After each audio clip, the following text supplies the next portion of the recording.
প্রিয় দর্শক আসসালামু আলাইকুম। সকালের নাস্তা আজকে ভাত ভর্তা করে নিলাম। কার কার পছন্দ অবশ্যই কমেন্ট করে জানাবেন। আর এখানে সকালবেলা আমি বাজারও করে নিয়ে আসছি।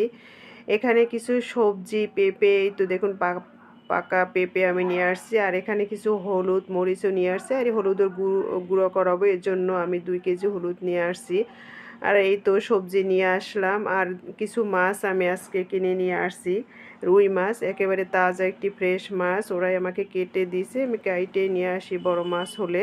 তো মাছটা খুব তাজা ছিল। আর যেহেতু সকালে 8:30টার ভিতরে আমি বাজার করি, এর জন্য ওখানে মাছগুলো খুব ফ্রেশ পাওয়া যায়। আর এখানে কিছু ফ্রেশ চিংড়ি, এই যে দেখুন।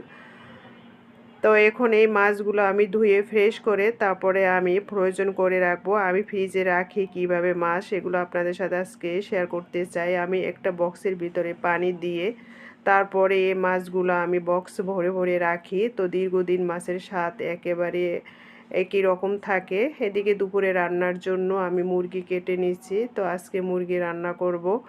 তো আপনাদের সাথে অনেক দিন আমার ভিডিও ছাড়া হয়নি। আর অনেক লং টাইম ধরে আস্তে আস্তে ভিডিও ছাড়ি, কিন্তু অনেকে হয়তো দেখে না, এই জন্য একটা একঘেয়েমি এসে গেছে। আর লং টাইম ধৈর্য ধরে ভিডিও ছাড়ার এখন আর ইচ্ছে হয় না। তো দুপুরে রান্না এদিকে বসিয়ে দিয়েছি, এখানে মাছ ভুনা করে নিচ্ছি। আর অনেক আগেই আমি মুরগিটা রান্না করেছিলাম, কিন্তু আমি ভিডিও করতে ভুলে গেছি। আর আজকে লাল শাক ভাজি করেছি। তো আমার ভিডিওটা কেমন লাগলো অবশ্যই কমেন্ট করে জানাবেন। আর সবাই ভালো থাকবেন, একসাথে থাকবেন। আল্লাহ হাফেজ।